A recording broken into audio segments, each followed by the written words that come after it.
Uşaq olaraq dünyaya gəlirik, saçlarımıza alışmağa başlayırıq. Uşağa fikir verin, nə edir? Uşaq qulağını əlləşdirir, yapışdı qulağından başlayır qulağını əlləşdirməyə. Belə burur, saçından tutdu saçını burur, tanımır çünki.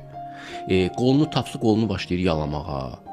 Barmaqlarını gəmirir, dişləyir, yalayır. Çünki hər şey ona maraqlıdır. O, bu bədənə alışa bilmir. Onun üçün ən böyük şok, yəni ruhlu varlıq üçün ən böyük şokudur ki, özünü bədənlə identikləşdirsin. Bir müddət sonra bədən olaraq özünü dərk edəndən sonra qorxusu yenə azalmır, əksinə artır. Mən bədənəm və bu bədən bir stəkan masanın üstündən yıxılıb qırılan kimi bu da qırıla bilər. Qorxu 2 artır əslində. Bir pillə idrakda irəli gəlir, tanımadığı bir mühitdədir. O uşaq bilmir ki, bədəni var bunun və bədən ona aiddir. Məsələn, elə belə uşağı buraxsan, masanın üstündən havaya addımlayıb gedəcək. Havanın nə olduğunu bilmir. Sonra yıxılacaq, başı ağrıyacaq, bədən ağrıyacaq, ağrı gələcək.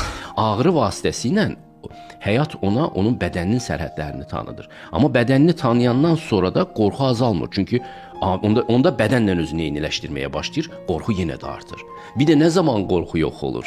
Müdriklük onun içinə gələndə ki, o anlayır ki, mən bədən deyiləm, yalnız onda qorxu ləğv olunur.